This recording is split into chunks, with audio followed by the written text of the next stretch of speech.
네, 대받고 싶은 수요일 저녁 시간 함께하고 있습니다. 오늘은 정재훈 차장, 김영준 전문가 포트폴리오의 베스트 종목들 확인해 볼 텐데요.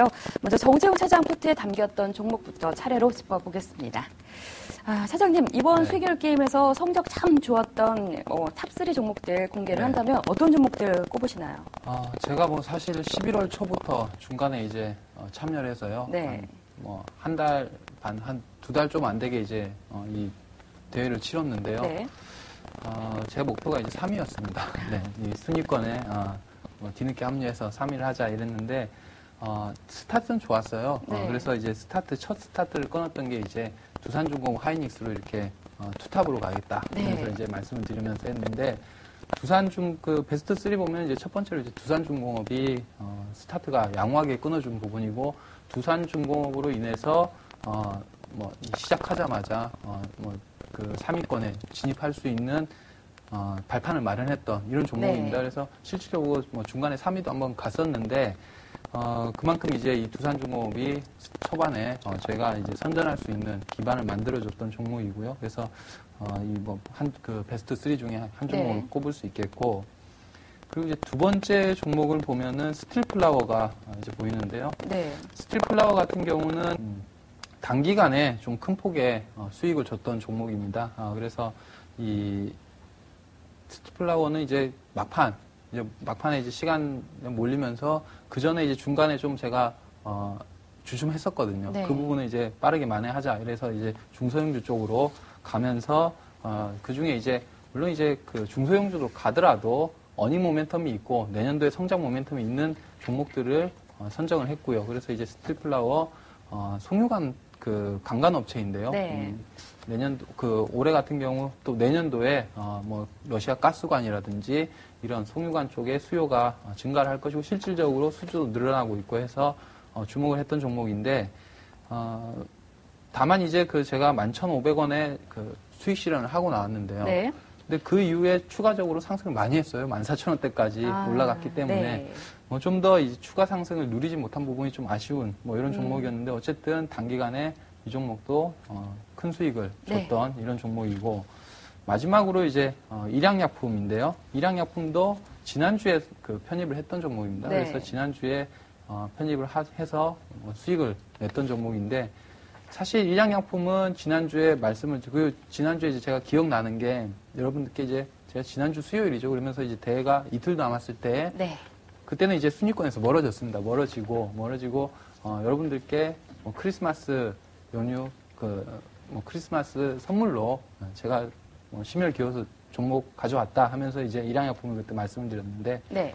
지금도 상승 중이에요. 그래서 만약 대회가 좀 이어졌다고 하면 네. 이번 주까지 이어졌다고 하면 더 좋은 결과가 있었지 않았을까. 근데 이 종목 편입하자마자 상승을 보여주면서 막판까지 이 종목을 보유를 했거든요. 그래서 이 종목에서도 수익이 났기 때문에 일양약품까지 해서 한 베스트 3 종목 이렇게 선정을 해봤습니다. 네. 아까 대담한 토크 나눌 때 폴란트에 관련해서 내년에 업황이 괜찮을 텐데 그 중에 두산중공업을 좀 유망한 종목으로 안 그래도 좀 꼽아주셨잖아요. 그리고 스틸플라워나 일양약품 같은 경우는 수익 실현한 이후에 지금도 굉장히 좀 좋은 흐름을 이어가고 있다. 그러면은 내년에도 이 세 종목 중에 정말 좋은 종목 한 종목만 딱 꼽아주신다면 어떤 종목을 꼽으시겠어요? 당연히 이제 수익성이나 안정성을 볼 때는 두산중공업을 꼽고 싶고요. 두산중공업 같은 경우는 두산중공업 실질적으로 탐방을 가보면은 이게 우리가 소위 꽂힌다고 그러죠. 거기 원자로나 이런 걸 보면은 정말 이런 기업이 우리나라에도 있구나. 이 정도로 이렇게 좀 감탄을 하고 오는 경우가 많은데요. 그만큼 이제 두산중공업 같은 경우는 또 수처리 담수화 플랜트는 세계 1위 업체이거든요. 그래서 그만큼 그 경쟁력이 있는 업체고, 특히나 이제 지금 그 유가가 좀 빠졌다 어쩐다 하지만은 두바이 유가 100달러 항상 계속 넘고 있는 상황이고, 그리고 그 중동의 민주화 바람 이런 걸로 인해서 중동의 경기를 또 부를 좀 나눠야 되는 이런 상황입니다. 그 나누는 가장 쉬운 방법이라고 할까요? 그런 부분이 사회 인프라 구축하고 그런 부분이거든요. 그래서 이제 실질적으로 이런 경기 활성화 대책, 그리고 네. 인건비죠. 인건 노동시장을 활성화시키는 것. 그런 부분들이 가장 쉽게 할 수 있는 부분들이 사회 간접 자본에 투자를 하는 것이거든요. 일자리 창출하고. 그러면 그런 쪽에서의 두산중공업이 중동 부분에 강점을 가지고 있기 때문에 여전히 유망하다 보여지고, 네. 또 모멘텀 쪽에서는 일양약품도 상당해요. 일양약품 같은 경우는 지난주에 이제 말씀드렸듯이 백혈병 치료제 네. 개발을 이미 완료를 했습니다. 임상 2차를 끝냈고요. 지금 식약청에 이제 판매 허가를 신청해 놓은 상황인데, 네. 이 1월 중에 판매 허가가 날 것이다. 이렇게 지금 기대를 하고 있거든요. 사실 날 확률이 상당히 높다. 이렇게 판단이 되고요. 이 백혈병 치료제 시장은 노바티스의 글리백이 먼저 최초로 진입을 했고, 네. 이것이 글로벌 시장이 한 5조 7천억 시장이거든요. 그래서 일양약품이 이제 아시아 최초입니다. 아시아 최초이고 세계 네 번째 이제 백혈병 치료제 개발한 것인데, 이것이 실질적으로 판매가 허가되고 일양약품의 기술 수출이 로열티 수출이 된다고 하면 일양약품 주가에 상당한 모멘텀이 되겠죠. 특히나 바이오주들의 가장 큰 시세 흐름이 나올 때가 이번에 메디포스도 마찬가지로 네. 줄기세포 치료제를 개발해서 라이센스 아웃을 하면서 그때 시세가 분출이 됐었거든요. 그래서 일양약품도 상당히 그런 흐름, 바이오 쪽이 워낙 파괴력이, 폭발력이 세니까요. 네. 네. 좀 기대를 해볼 만한 종목이 네. 되지 않나 싶습니다. 이렇게 해서 베스트 종목 중에서 또 내년에 수익성 또 안정성까지 있는 두산중공업 그리고 일양약품까지도 내년에 좋은 흐름 이어갈 것이다. 이렇게 말씀을 해주셨습니다. 지금 베스트 종목을 들어봤는데 두산중공업 얘기가 나오니까 지금 채팅방에서도 두산인프라코어는 어떠냐 이런 얘기가 나오는데 딱 아쉬운 종목 중에 들어있네요. 네, 아쉬운 종목 한번 또 들어볼게요. 제일 아쉬운 종목은 두산인프라코어예요. 사실 이제 두산중공업에서 성공을 하고 그 다음에 이제 그때 지수가 반등 구간에 있었고요. 네. 그리고 두산인프라가 중국이 지준율을 인하면서 아무래도 중국 수혜주 중에 이제 하나가 두산인프라가 되는데 이 주식이 이 중국 이슈로 인해서 단기적으로 반등이 있을 것이다 이렇게 네. 판단을 했었고요.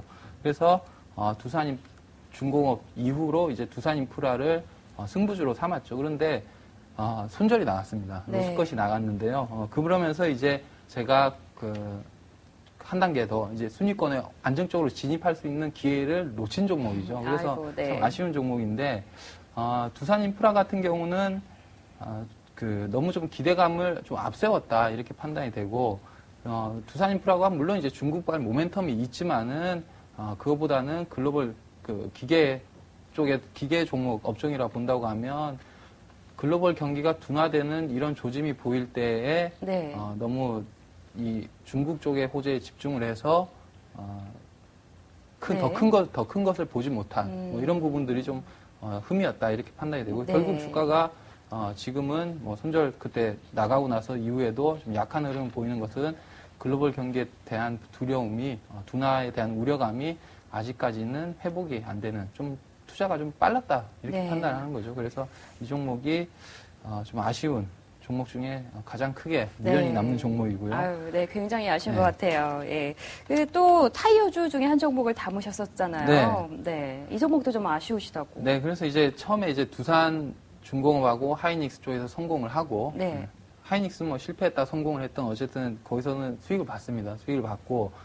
그리고 이제 추가적으로 한 단계 나가기 위해서 두산인프라하고 금호타이어를 했었는데요. 금호타이어 같은 경우는 타이어 업종 중에 저는 좀 장기적으로 볼 때 네. 우리가 이제 승부를 해볼 만한 주식이 금호타이어밖에 더 있겠느냐. 물론 이제 한국타이어, 넥센타이어도 좋은데요. 좋은데 그 주가들은 이미 시세가 낮죠. 네. 시세가 난 상황이고 우리가 이제 좀 큰 폭의 시세를 볼 수 있는 것은 타이어 지금 3사 중에서는 금호타이어 주가가 그나마 지금 주가에서 큰 폭의 상승을 나올 수 있는 시점인데 물론 이제 아킬레스건은 당연히 금호그룹 관련 이 그룹 네. 리스크가 아킬레스건입니다. 그러니까 주가에 이렇게 빠져 있는 것이고요. 그 부분이 이제 금호그룹이 계열 분리가 되고 타이어 업황은 고무 가격이 하락하고 타이어 가격은 상승하면서 마진이 좀 좋아지고 있는 이런 네. 상황이고 해서 금호타이어 쪽에 단기 모멘텀이 있지 않을까 이렇게 했는데 그 기대만큼 안 나왔던 부분이고요. 그래서 금호타이어도 손절이 나갔었는데 이 두산인프라하고 금호타이어가 거의 같은 시기에 이렇게 들어갔었거든요. 네. 그 부분에서 이제 밀렸죠 제가. 네, 거기서 이제 점프할 수 있는 구간에서 오히려 대밀리면서 수익률, 순위 게임에서 좀 멀어지는 네. 이런 종목이 됐기 때문에 금호 타이어가 좀 아쉽고요. 그리고 그 두 종목은 네. 그 아쉬운 이유가 똑같네요. 뭐 그렇죠. 수익률을 딱 낼 수 있는 시점에서 손절돼서 좀 많이 안타까우셨을 것 같아요. 한전산업도 어떻게 보면 비슷하네요. 손절 네. 이후에 쭉 올라갔죠. 예. 한전산업은 좀 틀리죠. 예. 금호 타이어하고 두산인프라는 손절 이후에 안 올라가, 지금도 못 올라가고 있는 상황이고, 네. 예. 한전산업은 손절 이후에 상승을 했는데, 네.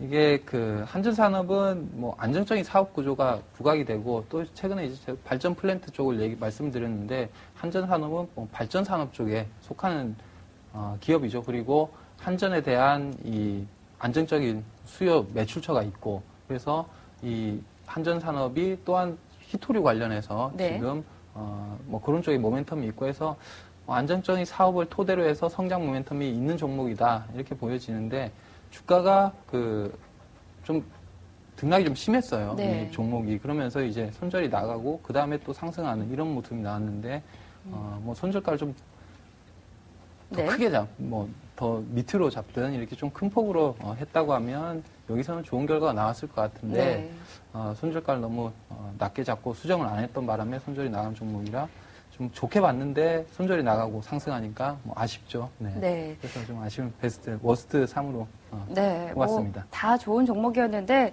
타이밍이 조금 빠르거나 아니면 가격 대응 전략이 조금 부족했던 것으로 그렇게 아쉬움을 말씀해 주셨습니다. 이번에는 김용준 전문가의 포트폴리오 종목들을 살펴볼 텐데요. 종목 선택에 있어서 기준, 주관이 굉장히 좀 뚜렷하신 모습을 그동안 방송을 통해서 많이 보여주셨습니다. 특히 실리콘웍스, 일진디스플레이 이런 종목은 아직도 수익률 상위 종목에 좀 랭크가 돼 있거든요. 네, 어떤 종목이 가장 좀 베스트 종목으로 보시나요? 베스트나 이런 거 선정하기 전에 그 종목 수가 많지 않았기 때문에 네. 한계가 있었습니다. 그래갖고 이제 그 종목에 대한 얘기를 많이 할 수는 없고 이제 그 말씀드렸던 것 중에서 그래도 좀 올라왔던 종목을 우선적으로 좀 말씀을 드리면요.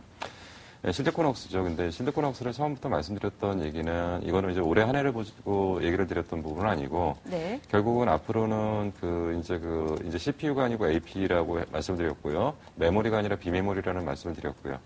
결국 비메모리가 성장하려고 한다면은 결국은 설계 능력을 갖고 있는 펠립스 업체들이 가장 유리할 거다. 이런 쪽에서의 어떤 방향성을 좀 말씀드렸던 종목 중에 하나였고요.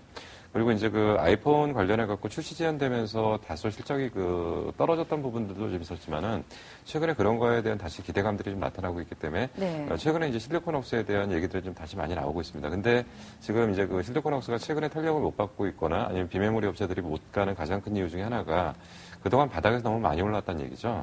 바닥에서 거의 2배 정도 올라왔기 때문에 지금 빠진다고 보기보다는 기간 가격 조정을 받고 있는 거고 결국은 또 움직일 때는 또 이런 쪽들이 좀 움직일 수 있는 종목들이다. 그래서 충분히 조정받고 난다면 다시금 또 한번 새롭게 어떤 그 주가의 어떤 그 새로운 도약이 좀 있을 수 있는 종목이고요. 그리고 또 앞으로 우리가 가야 될 길의 한 방향이라고 좀 말씀을 드릴 수가 있습니다. 네. 그리고 이제 일진디스플 같은 경우에도 이제 어떤 측면에서 말씀드렸냐면 일진디스플은 결국은 사파이어 인곳이라는 다음 단계 웨이퍼 단계거든요. 근데 이 웨이퍼, 사파이어 웨이퍼 단계가 이제 뭐냐면 결국은 이쪽은 본격적으로 조명 시장이 열리거나 TV 시장이 개선됐을 때 좋아지는 업황인데 결국 일진 디스플레이 현재의 주가 수준밖에 유지를 못하는 가장 큰 이유는 뭐냐면 LED 시장, LED에 대한 아직까지 업황에 대한 불안감이 좀 남아있기 때문에 지금 현재 그렇다라고 지금 보는 거고요. 네. 최근에 실적이 급격하게 올라오고 있습니다. LG 디스플레이는. 근데 이 부분은 분기당 지금 매출도 거의 2배 정도 늘어났고 순이익도 100억대에서 지금 300억대까지 올라오고 있고요. 결국 이렇게 올라오는 가장 큰 이유 중에 하나가 뭐냐면 지금은 터치 패널 관련한 부분이 전면적으로 부각되면서 실적이 급격하게 올라오는 부분인데 네. 여기다가 만약에 LED 조명까지 얘가 가세가 된다면 일진 디스플레이는 정말 한번 크게 수익을 낼 수 있는 종목이라고 보고 중장기적으로 좀 잘 봐야 될 종목이 아닌가 좀 생각이 듭니다. 그리고 하이로코리아 같은 경우는 큰 어떤 성장 모멘텀을 봤던 것은 아니고 그 당시에는 이제 우리나라가 풍력을 한다고 한다면 육상 풍력은 안 됩니다. 육상 풍력은 바람 양이 적기 때문에 안 되는 거고 결국은 우리나라에서 풍력으로 가야 되는 방향은 둘 중에 하나겠죠. 결국은 단조업체들이 장비를 팔아서 풍력에 관련된 장비 납품을 하던가 네. 아니면 그 그러니까 바다를 이용한 풍력을 이용해야 되겠죠. 근데 그 당시 이제 그 발표됐던 것이 이제 서해안 프로젝트 관련해가지고 결국 정부에서 전체적인 어떤 큰 그림을 그렸고 앞으로 우리나라 풍력 방향은 결국 바다를 이용한 풍력 관련이 될 거다. 그래서 그 당시에 뭐 거의 다 피팅업체들이나 단조업체들이 대부분 바닥에서 좀 많이 올라오는 분위기였습니다. 그때 그 짧은 어떤 그 구간들을 좀 잡았던 그런 흐름이었던 걸로 좀 판단이 됩니다. 네, 이렇게 해서 김용준 전문가는 베스트 종목을 실리콘 웍스, 일진 디스플레이, 하이로 코리아 이렇게 세 종목을 꼽아주셨습니다. 좀 좋았던 종목 봤고요. 반대로 좀 시간이 더 있었으면 좀 더 수익을 낼 수 있었을 것 같다. 이렇게 아쉬움 남는 종목은 어떤 건가요? 아쉬움이 남는다기보다는 돌발 변수들이 좀 있었습니다. 그러니까 뭐냐면 한솔테크닉스 같은 경우에는 이제 그 앞부분에서 설명드린 것처럼 이제 그 LED의 사파이어 그 웨이퍼를 일진 디스플레이라고 하면은 한솔테크닉스는 사실 그동안 BLU 쪽을 중심적으로 하다가 이제 사업의 전면적인 구조 조정을 해서 사파이어 인고 사업을 한다라고 했고 만약에 사파이어 인고 사업이 성공이 된다면 그렇다면 주가는 좀 상당히 크게 움직일 가능성이 좀 있었는데 결국 한솔테크닉스가 결국은 신사업을 관련해가지고 대규모 유상증자를 발표를 했었습니다. 그 당시에. 네. 그래서 유상증자 권리락이 떨어지면서 결국 그 손절 라인에 도달하다 보니까 그 손절 라인이 됐고요. 아직까지도 좀 횡보를 하고 있는데 결국은 한솔테크닉스의 그 가장 중요한 포인트는 결국 그런 부분들이 올라오고 있느냐. 결국은 아까 말씀드린 것처럼 사파이어 인고 시장에서 이쪽 관련한 회사들이 본격적으로 매출을 낼 수 있느냐. 이것이 가장 중요한 포인트라고 일단 보고요. 네. 그리고 이수학 같은 경우는 그 추천하고 나서 그 해외발 악재들이 갑자기 나오면서 그때 전체적으로 지수가 폭락하면서 손절 라인에 정확하게 터치를 하고 그리고 나서 이제 반등을 해서 3만 원 정도까지 갔는데 가다가 중간에 이제 일이 하나 생겼습니다. 대주주가 블록딜을 했죠. 100만 주 정도의 블록딜을 했는데 이 블록딜을 받아간 기관이 한 50만 주 정도를 받아간 기관이 일부 지금 매도가 좀 출회되는 걸로 지금 판단이 됩니다. 그래서 지금 최근에 이제 주가 흐름이 좀 안 좋은데 그 당시에 말씀드렸을 때 이수화학 같은 경우는 필수 소비재 쪽이죠. 그러니까 세탁기에 들어가는 그 화학 원료이기 때문에 네. 이쪽은 어차피 지금 안 쓸 수가 없는 것이고 그리고 시간이 지나면 지날수록 근데 그동안 이수화학의 그 할인 요소가 이수 건설했는데 그런 부분들이 다 해소가 됐기 때문에 중장기적으로 저는 주가는 좀 많이 갈 수 있다고 좀 판단이 됩니다. 그래서 요번에 그 블록들 관련한 부분들이 어느 정도 해소되고 수급적인 측면에서 꼬인 부분이 좀 해결이 된다면 다시금 관심을 가져야 될 종목이 아닌가 좀 판단이 됩니다. 네, 이렇게 해서 좀 아쉬움은 남지만 좀 관심을 가져야 될 종목들 한솔테크닉스, 이수화학 두 종목을 꼽아주셨습니다. 정태훈 차장님, 만약에 2012년에 다시 포트폴리오를 꾸리신다면 이 종목은 꼭 넣고 가겠다. 그런 종목 있으신가요? 있으시겠죠? 2012년도 유망 종목 말씀하시는 건가요? 네. 저는 당연 삼성전자이고요. 네. 우리가 이제 왜 삼성전자냐? 삼성전자가 제가 리포트 하이라이트에서도 다음 장 주도주는 삼성전자가 영순이다 이러면서 강하게 말씀을 드리려고 했었는데 우리가 이 주식을 할 때요. 보통 위기가 옵니다. 2008년도도 위기가 왔었고 주식시장에서는 항상 위기가 이렇게 찾아오는데 위기 다음에 기회가 또 오죠. 네. 근데 올해도 마찬가지예요. 올해도 이런 유로존 재정 위기가 왔었고 미국의 신용 등급 위기가 왔는데 이 뒤에 항상 기회가 있습니다. 이 기회가 오는데 반면에 이제 주식시장에서는 그 기회가 좋아졌다고 사람들이 느낄 때에는 사실 먹을 건 그렇게 없어요. 왜냐하면 보면 그 과거에도 사례를 보면은 서브프라임 때 위기가 왔었고요. 그리고 그 당시 2008년도 연말 지금 시점이죠. 2009년 안 좋다. 네. 왜 안 좋냐? 실물 경기로 전이된다. 이러면서 안 좋다고 얘기를 많이 했었고요. 근데 반면에 보면 지금 지나놓고 최근 한 3년 동안에 보면 2009년도 시장이 제일 많이 올랐습니다. 네, 2009년도가 네. 시초가 대비해서 종가가 50%가 올랐거든요. 반면에 2009년 대비 2010년도는 경기 상황 훨씬 좋아졌어요. 그런데 주가는 거의 20% 정도 시초가 대비 했었고요.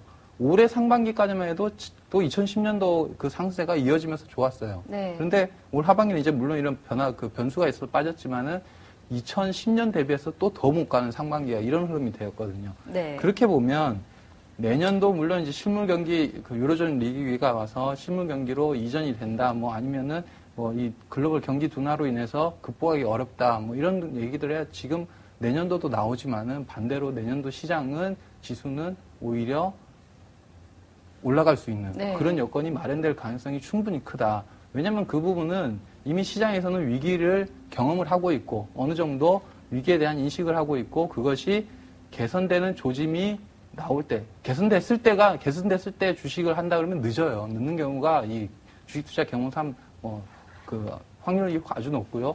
개선되는 조짐이 보일 때 주식 시세가 큰 폭으로 올라갈 네. 가능성이 크다. 그렇게 보면 내년도 시장이 2월 이 부분까지는 뭐 주춤하겠지만은 내년 그 4월 이후, 3월 이후에는 유로존 리스크가 본격적으로 경감이 된다 볼 때 지수의 랠리가 펼쳐지면 삼성전자가 단연 주도주가 될 가능성이 크고 과거에 이 서브프라임 때 현대차가 먼저 치고 나왔었거든요. 그리고 현대차가 2008년도 그리고 2009년 초반에 올라올 때 벌써 종고점을 돌파하면서 뭐 저가 대비 저가가 5만 원 하던 주가가 25만 원까지 가지 않았습니까? 네. 이렇게 보면 삼성전자 역시 150만 원까지도 상승하는 이런 움직임을 보일 가능성이 크다. 그래서 대형주 쪽, 주도주 쪽으로 본다고 하면 단연 삼성전자를 꼽고 싶습니다. 네, 정재훈 차장께서는 내년에 시장은 간다. 그리고 2012년 베스트 공략주로 삼성전자를 꼽아주셨고요. 목표 주가 120만 원 선 얘기 많이 나오는데 150만 원까지도 지금 보고 계십니다.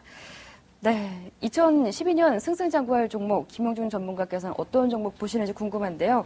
어떤 종목 가져오셨나요? 저는 원래 약간 성장성이 있는 쪽을 좋아합니다. 성장성이 있는 쪽을 좋아하고 이제 말씀드리려고 하는 건 주성 엔지니어링인데요. 네. 지금 이제 우리가 태양광을 잘못 이해하고 있는 부분이 좀 많이 있습니다. 그러니까 지금 계속 이제 태양광 얘기하면 거의 공식화되어 있는 게 OCI가 어떻게 될 거냐만 갖고 태양광을 얘기를 하거든요. 네. 근데 이제 태양광의 밸류체인을 먼저 이해를 해야 되고 그래서 투자의 포인트를 찍어야 됩니다. 근데 지금 현재 OCI는 폴리실리콘 가격이 많이 좋을 때 주가가 이제 바닥에서부터 올라와가지고 지금 60만 원까지 올라갔었죠. 근데 지금 이제 폴리실리콘은 지금 분명히 봤을 때는 공급 과잉 쪽으로 좀 보셔야 될 것 같고요. 그리고 내년에도 굉장히 공급이 많은 쪽으로 좀 보셔야 되고. 그래서 앞으로는 밸류체인 쪽에서 이제 폴리실리콘 다음 단계 그럼 인곳을 투자해야 되냐, 아니면 웨이퍼 쪽을 투자해야 되냐, 아니면 그럼 모듈 쪽을 투자해야 되냐, 셀 쪽을 투자해야 되냐, 전지 쪽을 투자해야 되냐. 그런 쪽이 아니고 지금은 현재 전체적인 태양광 쪽에서 흐름이 지금 어느 쪽으로 지금 가 있냐면요. 네. 기본적인 모든 밸류체인이 완성되어 있는 상태에서 이제는 발전소를 짓는 단계입니다. 그럼 발전소를 지어서 결국은 이제 본격적으로 이제 전기를 만들어내야 되는데 그러려고 하면 발전소에 먼저 들어가야 되는 게 장비죠. 그래서 장비 업체이고요. 그리고 이제 또 한 가지를 기억하셔야 될 게 지금 태양광 쪽이 과연 결정형으로 갈 거냐, 방막형으로 갈 거냐. 근데 결정형으로 가게 된다면 지금 현재 OCI의 대규모 증설은 정말 엄청난 시장 장악력을 갖고서 세계를 지배하겠죠. 근데 만약에 방막형으로 가게 된다면 엄청난 공급 과잉으로 OCI가 상당히 어려운 과정들을 겪을 가능성이 있습니다. 근데 네. 거꾸로 보시면 지금 대체로 지금 발전소가 지금 어느 흐름으로 가고 있냐면 지금 방막형 쪽으로 지금 가고 있거든요. 그럼 방막형 장비는 결정형 장비에 비해서 10배 이상 비쌉니다. 그러니까 똑같은 1기가와트를 납품하는데 결정형으로 납품하게 되면 한 1,500억 정도로 납품하면 되는데 방막형으로 가게 되면 1조 5천억 정도의 장비가 들어가야 되거든요. 근데 거기에 최대 수혜주가 되는 것이 이제 주성 엔지니어링이고요. 주성 엔지니어링이 지금 주가가 바닥권에서 못 들고 나오는 가장 큰 이유 중에 하나는 뭐냐면 기관의 신뢰가 많이 상실됐다고 보는 거죠. 계속적으로 방막형 장비가 납품될 거라고 얘기가 있었는데 네. 계속 지연되다 보니까 결국은 주성 엔지니어링의 내용을 못 믿겠다는 얘기죠. 얼마 전에 또 올해 이제 하반기 정도에서도 이제 모로코 쪽의 장비 납품 쪽을 얘기를 했었는데 결국 그게 이제 모로코 정부의 내부 사정으로 의해서 지연되다 보니까 결국은 주가가 다시 올라가려고 하다가 횡보하고 바닥권인데 제가 볼 때는 내년에는 무조건 방막형 장비가 굉장히 큰 규모로 발주가 나온다고 판단이 됩니다. 그래서 그러한 쪽의 모멘텀이 형성된다면 내년에는 주가가 정말 한번 크게 움직일 가능성이 좀 있죠. 근데 그 시점이 제일 문제인데 과연 그 시점이 언제가 될 거냐. 그게 이제 이 종목의 이제 포인트입니다. 그래서 네. 이제 저도 사실 추적 중에 있고요. 그리고 그 포인트가 언제 나올 거냐. 그것만 나온다라고 한다면 예전에 서울 반도체 바닥에서 10,000원에서 40,000원까지 날아가듯이 한번 주성 엔지니어링이 제대로 한번 움직일 가능성이 크다. 이렇게 좀 판단이 됩니다. 네, 이렇게 해서 김용준 전문가의 2012년 베스트 공략주는 주성 엔지니어링인데요. 방막형 장비 납품 본격화가 예상된다. 이런 의견 함께 해주셨네요. 두 분 포트폴리오 베스트 종목 그리고 전문가들이 선정한 2012년 유망주 화면 통해서 다시 한번 확인해 보시죠.